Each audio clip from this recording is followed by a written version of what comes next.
Hi, everyone, and welcome to the Bitcoin Way podcast. I'm your host, Michael Jordan. I appreciate you being here. I just finished up a conversation with Mark Kreitzman of Efani. Efani is a cell plan provider that protects you against SIM swaps primarily and is offering new cybersecurity related services as they go. In their 4.5 years in business, they've never had one of their customers SIM swapped, which is awesome. And this is an increasingly prevalent attack as well as a highly consequential attack that Efani has figured out how to mitigate.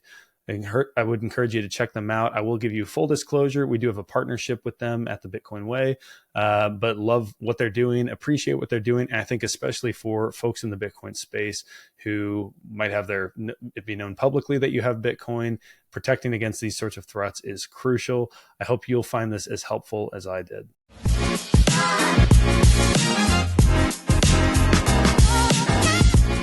Alrighty, like I said in the intro, I've got Mark here. Mark, welcome to the show. Thanks for having me. Appreciate it. Yeah, so this is round two. We had some recording issues with a different platform. We're trying this again, but looking forward to the conversation nonetheless. I think this is incredibly important stuff that you're doing at Efani, and for Bitcoiners. I mean, this is their world is privacy and self-sovereignty, and I think that's something you deliver an important aspect of that.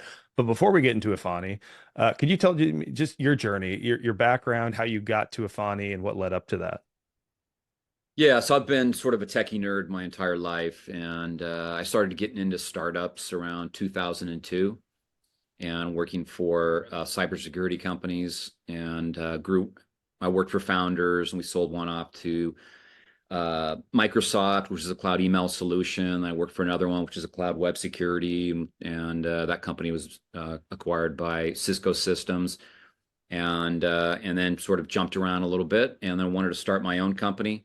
And so I happened to be attempting to do my own startup that was in the crypto space, and I got SIM swapped in the middle of Arizona desert while I was driving to see my father in southern Arizona, and I happened to be like right in the middle of Phoenix and Tucson. So I got SIM swapped. My mobile account was stolen away, and I had a choice of attempting to drive about 30 minutes to go to a Walmart and then beg somebody to use their phone to report it, or go all the way to my father's house. And that's what I chose to do. So 45 minutes later, I pulled up, got close to the garage, Wi-Fi kicked in, and 6 password resets went up my phone.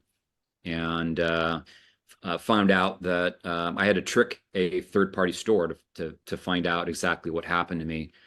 But it turned out that a third-party phone store employee out of Memphis, Tennessee, stole my mobile account away, had control for 61 minutes, and then ported it back to try and hide it. And I didn't sleep for about 90 days. It was, hit me financially, and obviously, they get into your cloud and email, and so that's kind of devastating. And so I sought out to see. I figured somebody had to solve this, and I found the only person who claimed they solved it. I talked to him. He happened to be in the Bitcoin game, and part of a small team that was building a large Bitcoin ATM network. We hit it off, and he happened to become his own really mobile operator just for himself. It's a very expensive solution for yourself, but he had been hit with so many SIM swaps. And so I said, hey, I want to help you take this to market. And the first thing we did was change the name to Efani. And now it's been about 4.5 years under the Efani brand, and we're rocking here. So it's we're in a unique spot that every time there's a data breach, AT&T just got hit for 71 million records, and people go on Twitter and announce they got SIM swapped, or they go into Coinbase forums and Telegram and say they got SIM swapped. And unfortunately, for them, they become victims. It's ends up being marketing for what we do, because then people seek out a solution like I attempted to do, and there's Efani. So it's a good place to be in at the moment. Terrific. So, okay, so let's talk about SIM swaps. So, first of all, could you just explain in the simplest terms what a SIM swap is, and like maybe give an example of how a bad actor how that might play out? And then also, I'm sort of curious on top of that, like how when you were SIM swapped, how does that grant someone access to, cloud storage, email, that sort of thing? Yeah, so a SIM swap is, let's say you have an iPhone 12 today and you go to the store today and you buy an iPhone 15. You're obviously going to ask the store just to, hey, port my number from my old phone over to my new one. And that is a legal SIM swap. Hmm. And so an illegal, nefarious SIM swap is when a hacker does that same thing, except they're taking it from your phone and putting it on their phone. And they could be your next door neighbor, they could live in an apartment beneath you, or they could be thousands of miles away. And they're basically using different tactics, whether it's depriving phone store employees or working with an employee, or they're purchasing your authentication information from an insider, or social engineering. Just simply somebody has done their research on you and they're going to impersonate you. And so they're basically going to like T-Mobile, Verizon, AT&T and saying, hey, my name is Mark and I've lost my phone. I'm going to I'm at the airport. I got to catch a flight. I have another phone. Can you please port my number from, over to this new phone I have with the new SIM card or eSIM in it? And then once that happens, your mobile service is bricked on your phone. You can't even call the carrier to say, hey, I got a problem. You got to go to another phone. Hopefully you catch it for one. Like if they get it before you sleep, then you're in big trouble. But once that hacker has your phone number, that means that they now can call, they can receive calls, they can text, receive texts, and use data under your name. And so what you can do with that is, to give you an example, if I was a bad person, I wanted to go after you, I most likely would have done my homework on you. And I would see what I can find out on social media and on LinkedIn. And then I would use an advanced AI search tool. And these are like search tools that are like business search tools to find like lead information. That this is not like a nefarious AI tool. It's just regular off the shelf AI type sales tools. And so once I have information from you, I can run an AI search tool on it that's going to go a couple layers deep and find out every email about you. It'll find landline numbers that you've had in the past that maybe you forgot that you even never had. It'll find mobile numbers that you might have given up years ago. The amount of information on us now is just easily obtainable. And so if I did my homework on you, then and I take your mobile account away, then there's a couple different things I could do. I could have figured out like maybe you have online where you've bragged about using Coinbase or Bitfinex, and so I might start there. But I could take all your emails and put them into Coinbase, for example, and then just one by one say forgot password and see what kind of reaction I get. I could do that to bank accounts. I could do it to your email accounts. And if it's just simple SMS, then that account's toast. I'll have taken it over in a matter of 60 seconds, and then I'll change the password on it. So now you can't even get into those accounts. Now, if it says enter a 6-digit authenticator code, for example, now I know that I have to go and try and reset your authenticator app. And so I'm going to try and get into your emails, maybe daisy chain through emails if you somehow like sent it, connected them somehow. But the AI search tools may already have found those emails. And I'm going to look for notifications from like Duo or Google Authenticator, and I'm going to attempt to try and reset that Authenticator app as well. And so at Efani, we have a lot of people that call us up and they're victims already, and they're like, oh, okay, well, I just got SIM swapped a week ago, and I want to switch to Efani now. And I would say about 35 to 40% of those people were using authenticator apps. And so you want to use authenticator apps if you possibly can. SMS by itself is very weak. And so you want to use authenticator apps. But if the application you're using can use the YubiKey, then you want to go to a YubiKey style.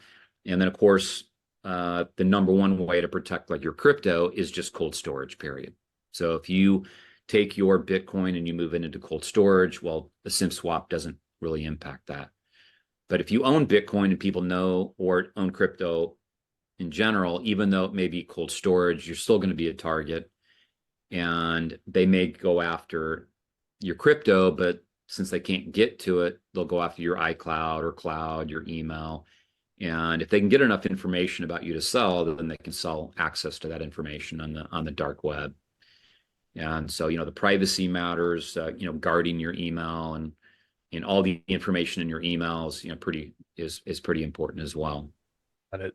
So this is just a question of personal curiosity. So if you could have would it be prudent to have multiple authenticator apps and use them to authenticate one another in the event? So just so that way, if you're using authenticator apps as often as possible, you can't reset one of the, passwords and credentials with a phone number. Because it seems like the phone number, like the SIM swap exposure, is really the big vulnerability here. Is that It right? is that I mean that is it's the easiest one. Hmm. So so the SIM swapping is the easiest way to try and hack somebody, Yeah, yeah. right? And um, so I'm a victim, and I still have PTSD over it from 2018, Hmm. and so I kind of live on the paranoid side of everything. And so my first priority is cold storage, and for the crypto, and then where possible the hardware key.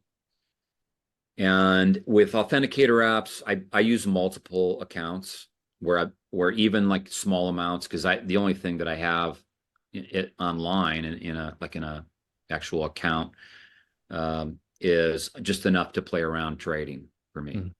So each of those accounts has a separate email, and each of those uses a separate authenticator app, and they're all three different authenticator Yeah, apps as well. And some people will say like, "Well, I'm safe because I put my authenticator app on a different device," and it's kind of irrelevant. That like the hacker doesn't care where your apps are. Once they get into your, if they SIM swap you, then you can put your authenticator app on 10 different other devices, and it's completely irrelevant. got it. So there's a couple myths about the SIM swapping. Some people think that because you can have the most secure phone there is, and we've partnered with a couple of them because our customers kept asking us. And then, well, actually, what has happened over the last couple of years is these secure phone providers will come to us and say, Mark, we have this really really secure phone, and it's a de-googled phone, and it's private and difficult to hack into until you put a SIM card in it. And so we've ended up having relationships with a couple of these secure phone providers, such as Above Phone and Copperhead OS and Mark 37. But the reality is that you could have the most secure hardware, the most secure operating system on that device. You could have the best VPN and a paid for antivirus on it, and use that device just purely in private. You're still vulnerable to SIM swaps, because you could actually take that device, put it in a Faraday bag, take that Faraday bag, put it in a safe, drop that in South Lake Tahoe. The SIM swappers don't care, because when they move your mobile account from that phone over to the phone in their hand, that all that security you invested in on your device is completely irrelevant. Yeah, it's been It's just money. resurrected on that live phone. Yeah, Yeah. Yeah. So now it's over here. And that's why cold storage is so key. And and so um, of course that's um one of the things about this industry is that some people just aren't techie enough, and so they're sort of afraid to use an authenticator app or use the YubiKey style or do the cold storage, because they're sort of afraid, like, I may make it so secure that someday I can't even access it. And so there's going to have to be a lot of education, on how to do that. But in the meantime, these SIM swaps are very damaging. yeah. So I understand that your bias is toward security, especially as a victim of a SIM swap. How do you think about, though, the convenience security trade-off? Because like I think about, like, for myself, I'm sort of in a personal push right now toward more privacy, more security, buttoning down a lot of these things, and think my wife and I will be moving our phone plans to Efani, actually.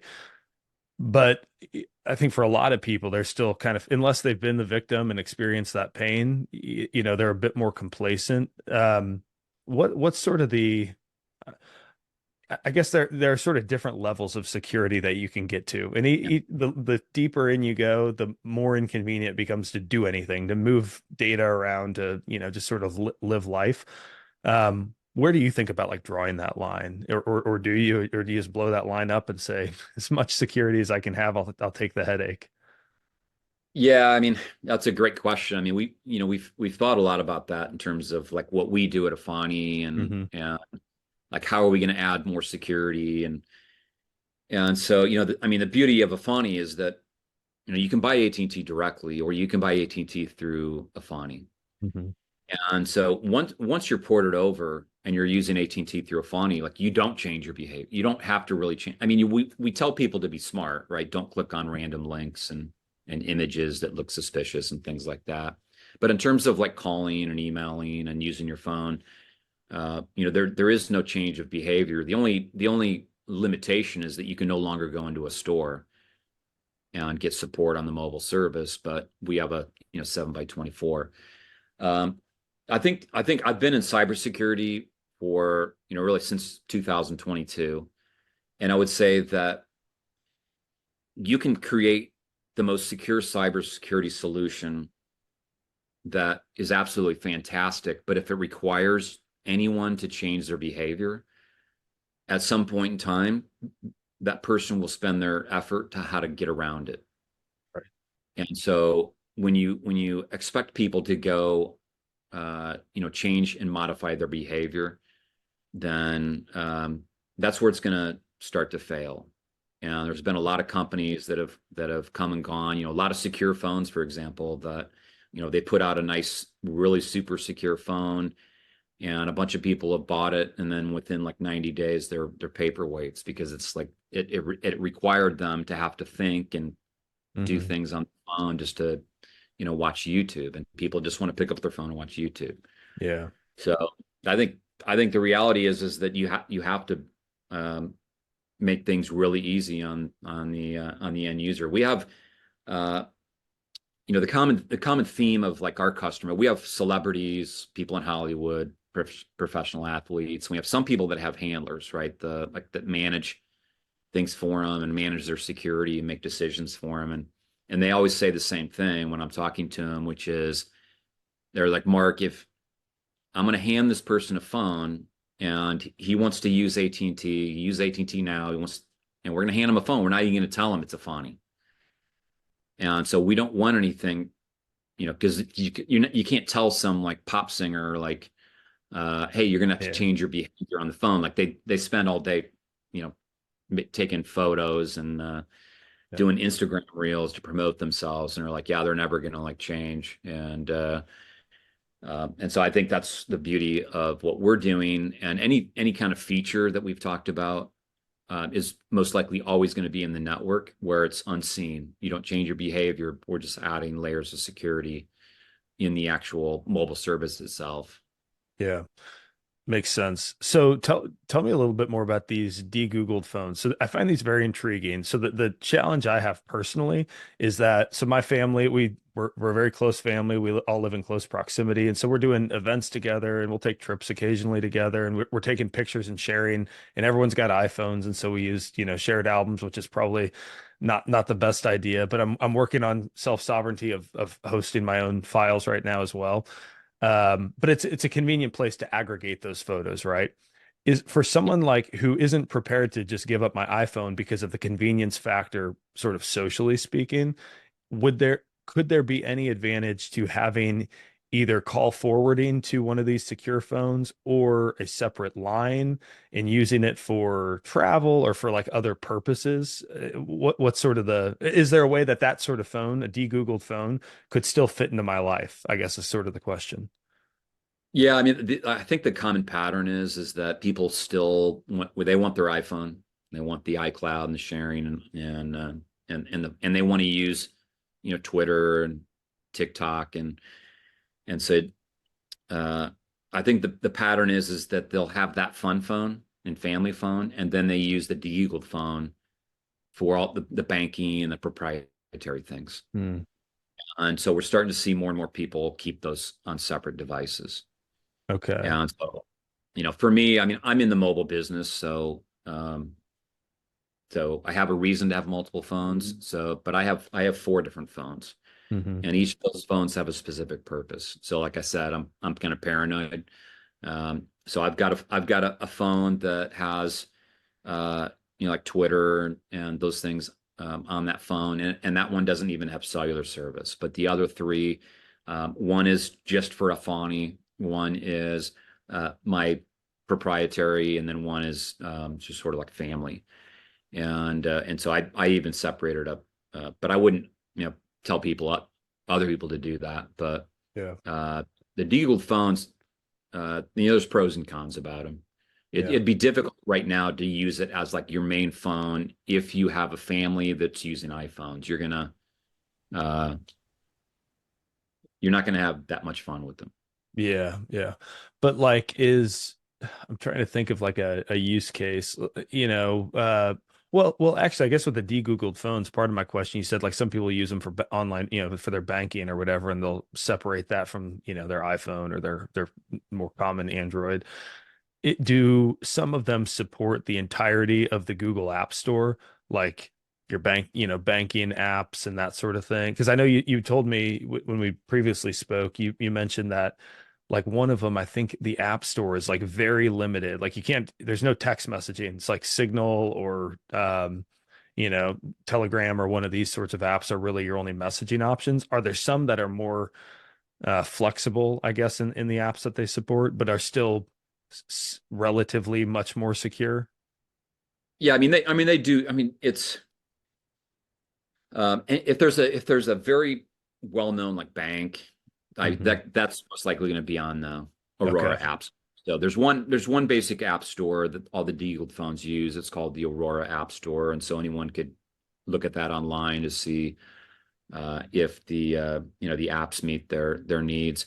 Now, in terms of like Google apps, like YouTube and Maps, like the Google apps are not going to be there.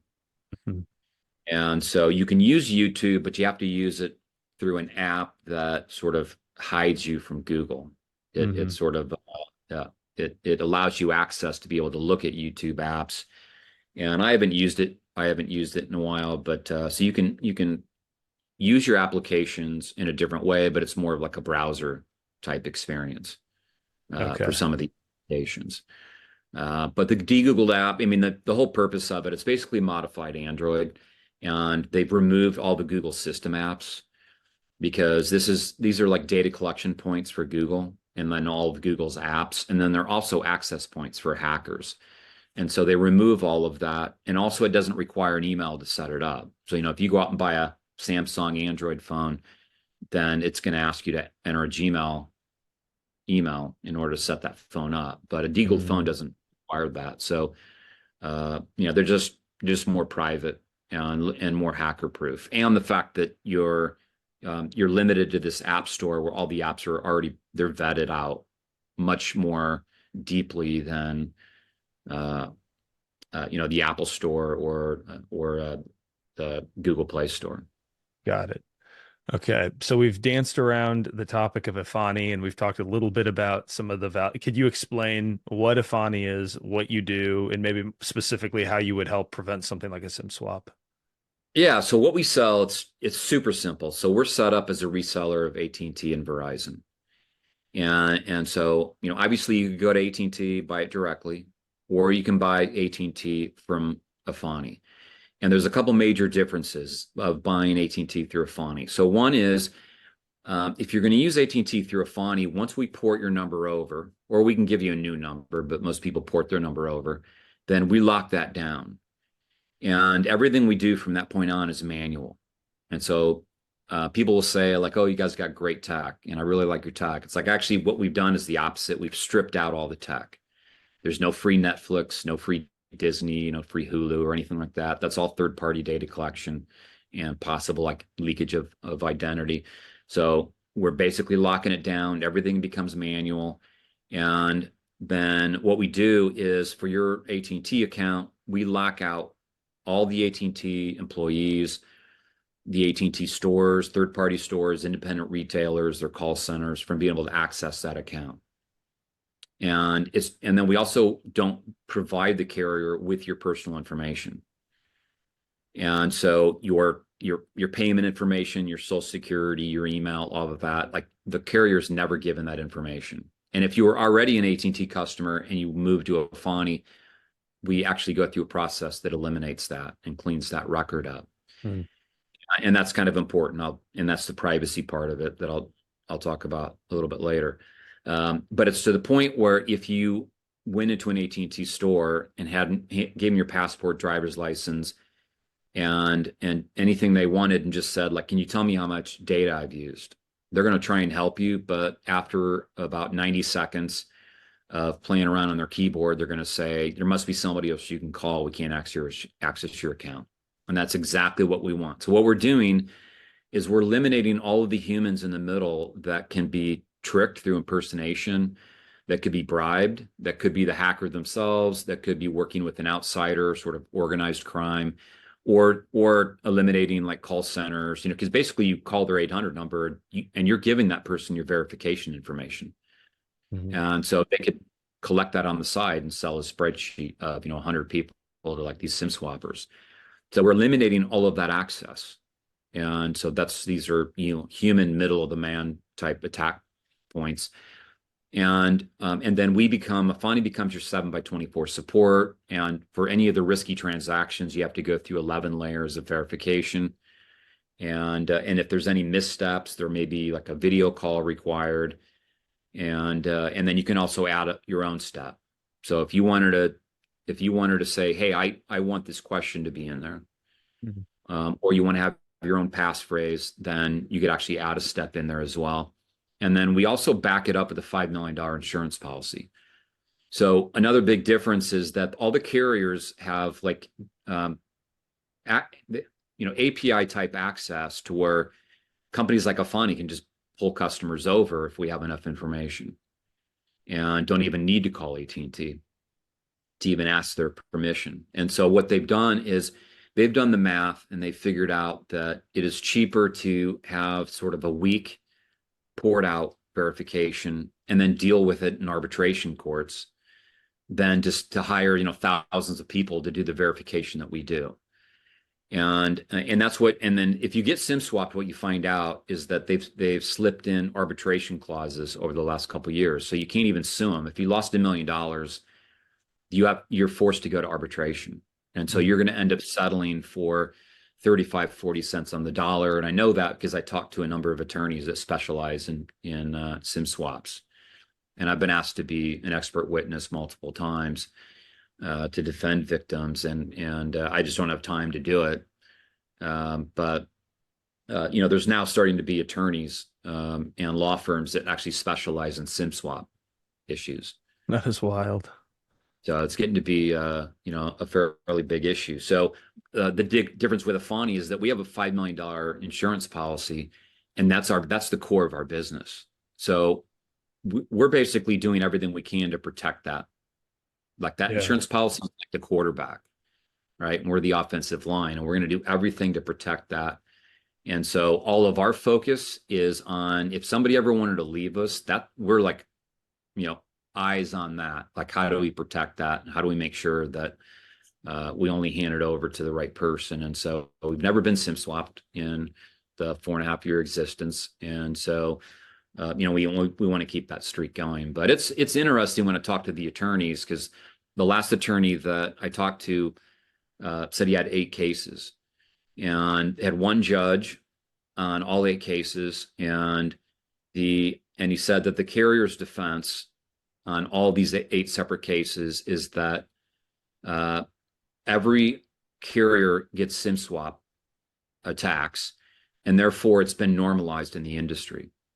And anything that's been normalized in the industry, they should not be held accountable for it because, hey, this just happens to everybody. And so therefore we can't really be held accountable for it. It's quite a And defense. yeah, I guess in one sense it makes sense. I mean, one of our biggest fans is actually an ex-CISO of one of the major carriers.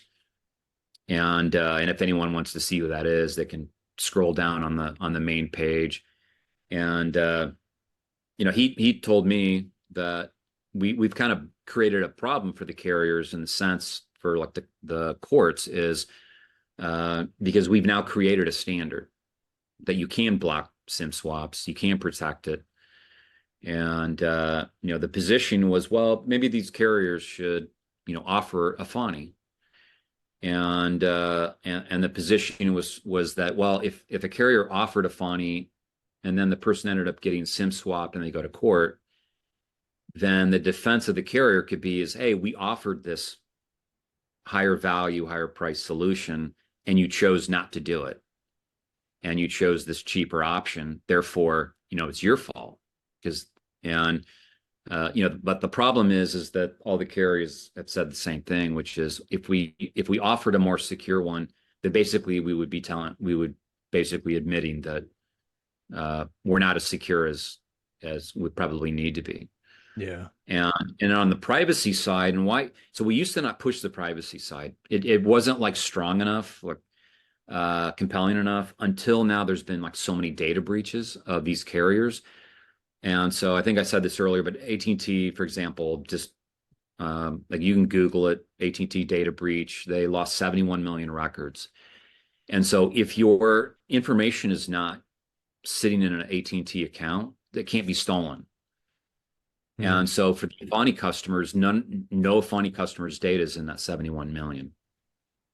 Got it. And so that has become very, very important. And so one of the faster growing segments of our customer base is actually the privacy space. And these are people that aren't even into crypto. They're not like big investors. They are just really big into privacy. They don't care even really if they get SIM swapped. It's just the fact that they don't want their information sitting there in a mobile account where it can just be tagged and profiled and, collected and because you could be profiled easily for like which way are you going to vote, what are you, do you own a gun, like this data collection is like over the top. Yeah, that is wild. Hey, just a quick break and we'll get back to the show, but I want to introduce you to our very first sponsor of the Bitcoin Way podcast, Satoshi Coffee Company. Satoshi Coffee, sats.coffee is the URL. They make high quality, fresh roasted coffee, and they even put the block number to show proof of work on each bag. If you're watching on YouTube, you can see that. I'm not a coffee snob, but I'm sort of picky about what I do enjoy. And this Satoshi blend, which is one of their more popular blends, is incredible. They also have a blend from El Salvador and a couple of others. I'd highly recommend you trying out all of them. But the cool thing about Satoshi Coffee Company is they are Bitcoin only and only accept Bitcoin as payment. And as a Bitcoin Way podcast listener, you get 6.9% off if you go to sats.coffee and enter code TBW69. Again, Satoshi Coffee Company, sats.coffee. Check them out. Support Bitcoin only companies like Satoshi Coffee Company. Are most of your clients just individuals, or do you work with any corporate clients, or have you before? Yeah, that's a great question. So in the first couple of years, we were pretty much individuals. Now we have a ton of individuals that are like CEOs, and especially like in the cybersecurity space. So we have CEOs that are founders or VP of like a big public company that's in the cybersecurity space because you don't want to be a CEO of a cybersecurity company. You get SIM swapped, and then everybody realizes that you're what they're selling is obsolete in that case. So we've done well there, and then we have just executives scattered throughout Wall Street and NFTs. If you name any kind of crypto exchange, we're going to have probably a couple executives that have bought individually. A lot of companies now are just pure BYOD, especially in the crypto space. Mm-hmm.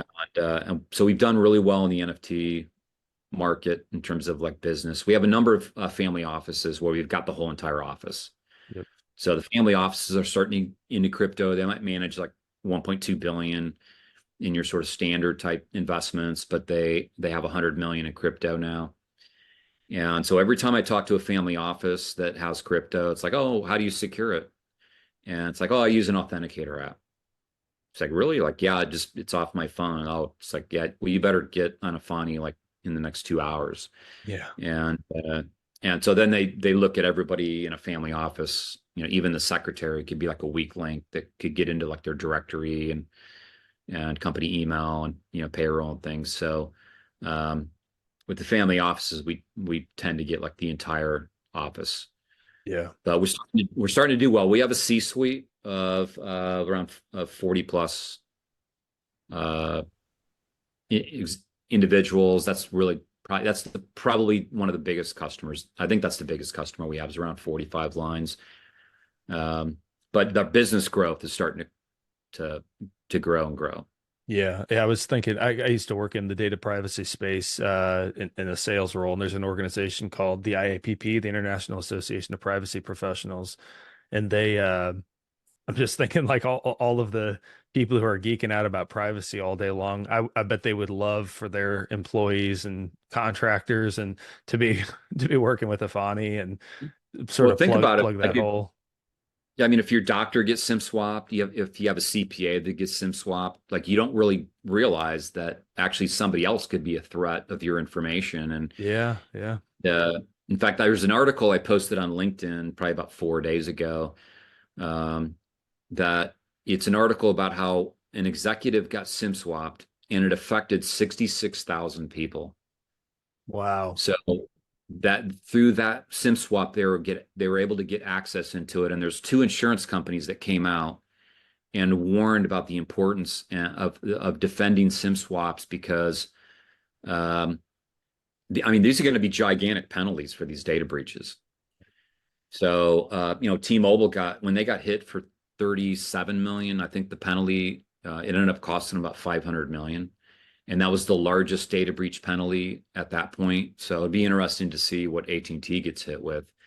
But law firms, if you Google like law firm data breach and liability, you'll see all these articles about how law firms can be held themselves uh, liable, and there's like specific penalties towards like a payment, like a cost per record that gets released. Yeah. And so the business side of things, I think, is probably where we're going to start, growing even faster. I bet. I imagine, yeah, what I wasn't thinking about so much is the trickle down effect of if my brother or best friend or someone like that who I'm in communication with, if they were SIM swapped and they've got access to private messages or just things like that, like Yeah, are there all of a sudden you realize you like, yeah, hey, like maybe I don't have anything to hide, but I want to hide it anyway. It's just, I don't want my messages yeah, public or access to any, sort of sensitive dialogue that I've had back and forth. yeah. Well, It's that SEC, you recall the early announcement of the Bitcoin ETF Mhm. by the Oh SEC yeah, yeah. that was a number swap. Oh So gosh, I didn't whoever realize that. yeah, so whoever was controlling the SEC's X.com account, they did a number swap, took over that, and then posted that the Bitcoin ETF was approved. And you can Google that online as well. And there's a bunch of people complaining because they're like, "Hey, how's come the X.com account got reactivated so quickly?" Because normally when there's a SIM swap, so I'll give you another case. So there's two co-founders, and I can't give the details on this because there's probably going to be a lot of legal things going on around this, but it was two co-founders that they have a business in the crypto space. One of the co-founders ends up getting SIM swapped, and they use that SIM swap to take over their X.com account. They use that X.com account to announce that they just dropped a new token and that you can buy that token. So they have a bunch of followers, of course, that start wanting to buy this token, and they're sending over their Bitcoin or Ethereum or whatever to buy the crypto. Of course, once they get enough, they shut it down. And then the co-founders had to, go to X.com and hey, because they couldn't even access to their X.com at that point, and then have it shut down. And then, so I mean, who do you sue in that case? Is it the Yeah. carrier? Is it the business? Is it X.com? Is it all the above? So yeah, the attacks don't have to be about just trying to steal your Bitcoin. It can be um, to steal your social media. Uh, if you're a small business, and you've got like you have a mobile number attached to like the hosting account where the website, is run from, and somebody can take over that. It's and a lot of times it's an insider. Like for the case I was just talking about, it's most likely somebody probably knew that they used that mobile number to control their businesses x.com. Yeah. Yeah. And I know of there was a couple in Phoenix where this woman had built up a really good business. Revenues were like 650, 700,000 in this IT business. And then she ended up breaking up with her boyfriend, and they had the business together. Well, he ends up SIM swapping her and took her website down, took everything down, her payroll down, everything, and basically destroyed her through a SIM swap. So, a lot of times I think that these are like insider deals, or somebody knows you well enough to know that, if you've been talking about crypto, you've been talking about how much money you've made. I mean, you really have to be careful about, because it could be a friend of a friend Right. that is the one that, starts asking questions of like, oh, what do they use to trade on, and where do they store their crypto? And so you got to be really careful about that. Crazy. So, okay, so just some practical points about Efani. So, like, if I'm an Efani customer and I want to upgrade to a new phone and pay in installments, first of all, are installments an option, or do you have to pay cash for a phone? And second, if I want to do that upgrade, is that the sort of event that goes through this sort of the 11 step verification in that? Yeah, we're definitely going to verify that, because Yeah, that's one of your typical sort of social engineering type attempts at a SIM swap. So we would verify and then help support that process of pointing it over to a new phone. We don't sell phones, and that's actually it's actually part of our security, mm, because one of the fastest growing ways to SIM swap somebody is sort of this two-step process where, let's say I gather information about you and I create an ID that, so I can pretend I'm you, and I go into a phone store, and then I get a phone off of your account. And now once I have and they'll order a second line off your account. Now you, as the account owner, you won't know this until you get the bill. And so now I've got a phone that's under your account. I've got a mobile number under your account. Then I go home, then I call the 800 number and say, hey, I just bought a new phone and I want to switch my old line over to the new one. And that's a very common way of SIM swapping somebody. That's what happened to Bart Stevens, who's the CEO of Blockchain Ventures, and he lost $6 million from that particular SIM swap scam. So we don't sell phones. So you have to have an unlocked phone, and the phone cannot be financed through a carrier. yeah, So that's how they lock people in. Like there's no term for the service itself. What they do is they finance the phone over 2 years, 3 years, and that's how they lock you in, because they will lock that mobile number to that phone, and you won't be able to move that number to a different phone until you've paid off that phone. got it. So you could, like, if you want an iPhone, you could finance through Apple, I assume, or I assume Apple has some option like that, and then just tell them, hey, I'm gonna, I'll work with a carrier and come to you guys or something Yeah, I mean, how you buy the phone is sort of irrelevant, except if you were to finance it through a specific through a carrier, carrier. Okay. they're gonna lock you in. Yeah. Okay.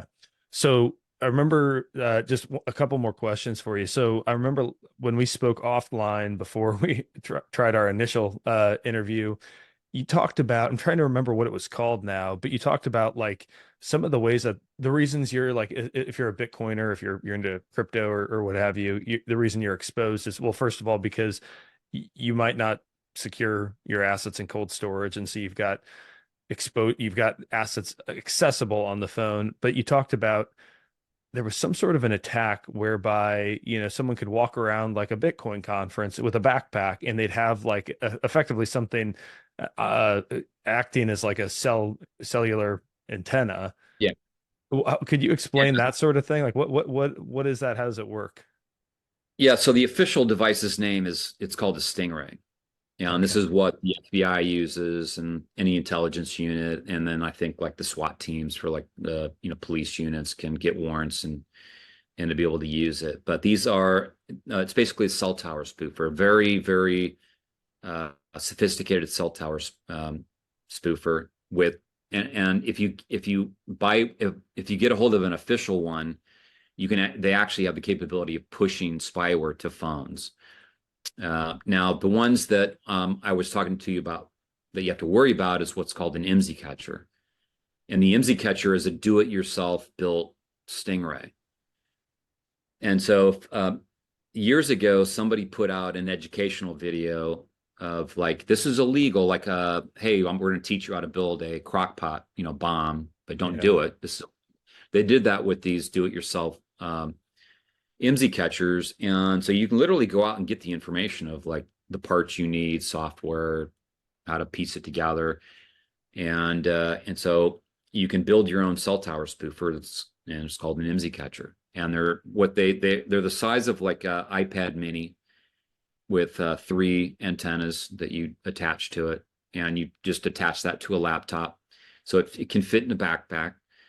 And what you could do, for example, is go to like the Bitcoin conference in Miami, where you've got all those people in that conference room, and you like a typical way that they might use it is you turn on a cell jammer, and what that does is put everybody's phone to sleep, and because all smartphones have this battery saving feature in it where they'll just kind of go to sleep and save battery when it can't have a connection.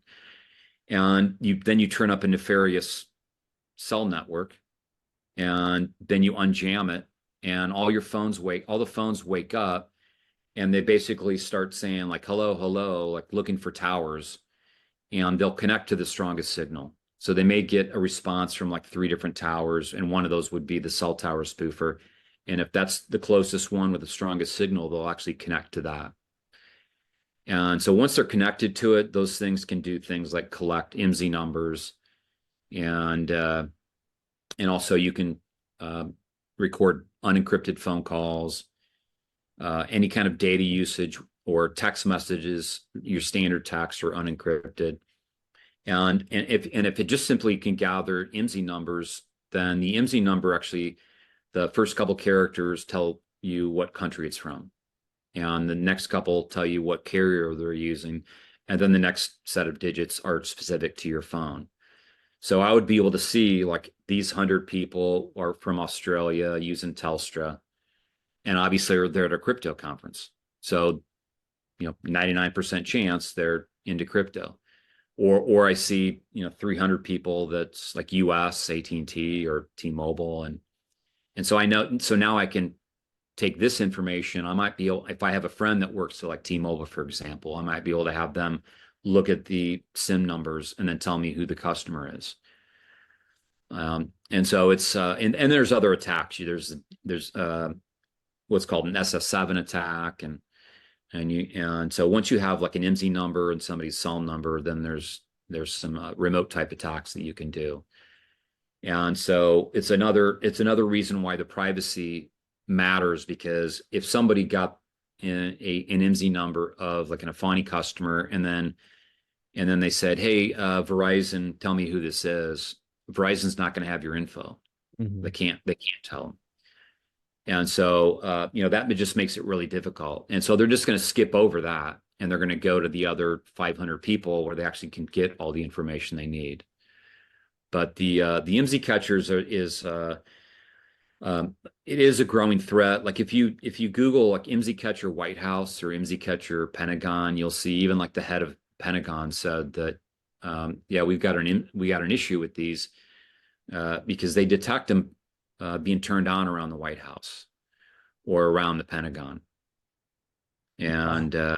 And so and it's hard, like if you're driving around in a circle, right? Like and you have it on for 5 minutes and then you turn it off. Well, you can't track it.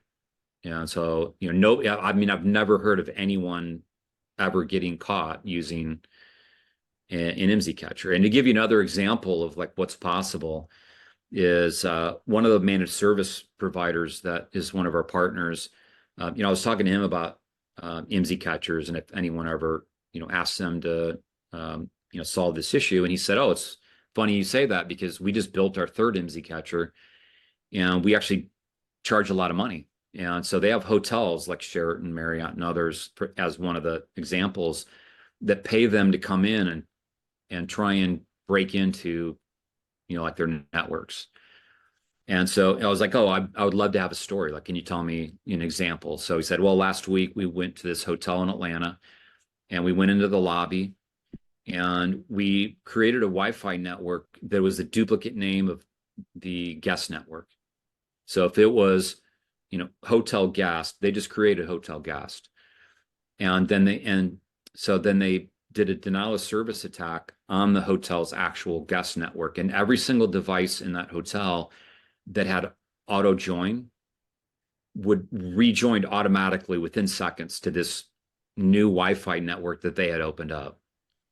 Wow. And and so and it's illegal for them to actually capture the traffic or look at it in any way. So they flipped it right off. But he's basically what we did is we showed the hotel that in 90 seconds we could actually take over the whole guest Wi-Fi. That we can do that to the corporate Wi-Fi, and then we could actually and we could do this from a room in the center of your hotel. We could do it from the parking garage. And then he's like, also we could just go out in the parking lot and turn this into cellular IMSI catcher and do the same thing with cellular. And they don't do it on the cellular side when there's other people that are within range of it. Because even if the hotel were to give them permission to turn on the cellular part of it, if it was on for long enough, somebody, authorities might show up. But it's illegal to do that. But yeah, it's kind of a growing threat. And so these independent nodes and shared cellular nodes and things like that. Like everybody knows, like, hey, if I go to Starbucks Wi-Fi or use public Wi-Fi, I should probably use a VPN. And everybody knows about Wi-Fi sniffers. Well, it's the same thing on the cellular side. And so the industry is trying to figure out ways of like, how do we eliminate these unofficial towers? So it's going straight to the tower, and we're working on it. So we hope to have a solution out in the second quarter of next year called Black Seal that has a packet inspection that's looking for IMSI catchers and stingrays and DNS hijacking and SS7 location tracking, and it'll all be built into the network. And it's a difficult thing to do. It takes time, Sure. but we're pretty excited about it. But for now, we're focused on SIM swaps, privacy, and the insurance part of it. Awesome. No, it sounds like some cool stuff coming. Okay, so last question for you then. Besides working with Efani, what are just one, two, three sort of practical ways that like a typical iPhone, Android user can better protect themselves? So not exclusively from SIM swaps, but just thinking, Yeah. with more of a defensive posture. Yeah, I mean, so there's videos on this, but I always, because I get asked by every prospect that calls us, and I always recommend like go on YouTube and search for like top security settings for an iPhone, and you'll see there's some legitimate people on there that have done the top 15 settings you have to change. So things like setting your Wi-Fi so it's not auto join. I mean, unless it's for like your home Wi-Fi or you have complete control over it, but you just don't want that auto because I could set up a Wi-Fi router inside of an apartment building or where there's like traffic, and then just flash it with spyware, and then just not to put a password on it. And then as you walk by, your phone may auto join, and all I need is just a half a second to grab a couple pieces of data off there. And so the auto join can be dangerous, but look at your AirDrop settings and your Bluetooth settings, and just make sure you have complete control over that. Some people will turn on AirDrop, and then they want to use AirDrop for something, from like a friend, so they open it up to anybody, and then forget to like turn it off. Mm. And so just look at the settings. The other thing is that people will take like an Android phone and then or Apple, and they set up iCloud or Gmail, and they set it up with the same email they're using for Coinbase and their bank and their Cox cable bill. And you're basically just setting up the bowling pin, dominoes basically, like by using that same email. So I always tell people to um, set your phone up with an email that is only used on your phone and that you don't use it for any other accounts.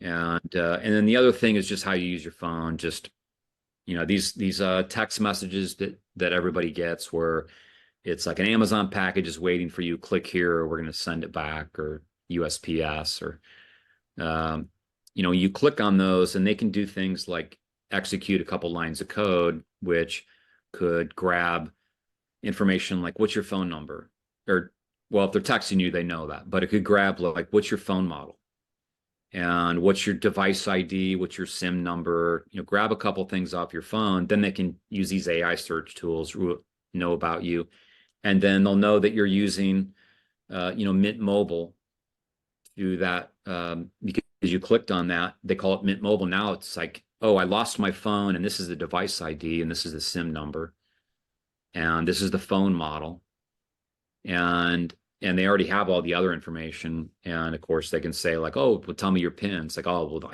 I stored the PIN on the phone and it's lost." So we'll say, "Oh, okay, no problem. We'll verify you another way." But psychologically, if you tell that support rep that what the device ID is and the IMSI number is, they're already going to be thinking, "Well, it's got to be him." So I'm Right. going to get this. Yes, I'll verify him because they obviously must own this device. And so just be really careful about like what you click on. Even images. It's this, you can hide these, what's called like hiding a pixel in an image. So somebody could send you an image and you click on it, opens up, and it could drop like a tracking. Grab the IP of your phone, and now you're being tracked.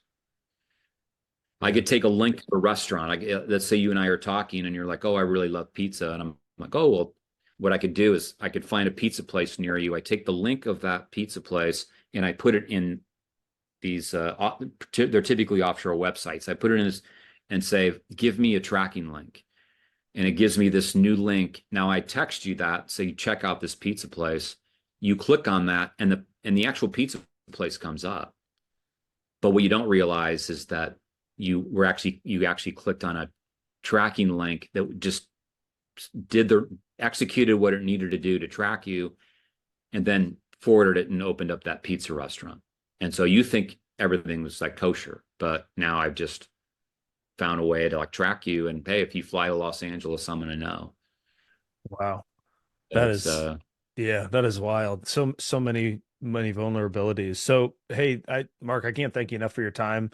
Glad we got to do this. Could you give a handoff where to find you, Efani, any other sort of information you'd like people to look up about you and your team? Yeah, so I mean, you can definitely go to Efani.com, and then you can find information about the team members. I'm on LinkedIn, and anybody's more than welcome to connect with me on LinkedIn. And um, you know, we'll do a and we'll offer a promo code for Bitcoin Way as well. Okay. And so I'll send you the information for that. So why don't we do that? I'll offer up a promo code so that you can then advertise, a link to where they can come to afani.com/, Bitcoin Way, and then grab a promo code so you can offer some value to your viewers and your customer base. And so I'd love to do that. And or they'll find the phone number on our website, and then also we have a live chat bot as well. And then there's also a book a sales call button. So if you want to get to sales right now, like we are just jam packed. It's crazy. Like we're so overloaded that I'm actually taking some overflow sales calls on these appointments. And so the easiest thing in terms of getting a hold of an actual salesperson at Efani is just to use that book a sales call button. Terrific. Perfect. Well, hey, I appreciate your time. I look forward to signing up myself. So we'll talk offline about getting me and hopefully my whole family on board with you guys. But Mark, thanks for what you're doing, and look forward to catching up with you again soon. Absolutely. Thanks for having me on. Appreciate it. Cheers. And that's a wrap. Again, I thought this was a very helpful conversation, very useful in thinking about some of the attack vectors that exist today, particularly in the mobile device space. Check out Efani, check out what they're doing. Truly, my wife and I are going to get signed up for this, and I'm hoping to rope some of the rest of my family, maybe some friends into it as well, because I just think it's so important that we're all, especially people who you're messaging with and in constant communication with, if one person has a vulnerability, then to some extent, everyone does. And so again, check them out, follow them on X, keep up with the things they're doing. And of course, if you need self-custody help of your Bitcoin, the Bitcoin Way can help. Check us out at thebitcoinway.com/podcast. And you can follow us on X at the Bitcoin Way _. And then if you have any questions, comments, feedback for me, you can check out my X profile. It's at the other M Jordan. And my personal Bitcoin newsletter that I send out each week is blackhatbitcoin.substack.com if the Bitcoin basics seem of interest to you. Until next time, this is Michael Jordan signing off.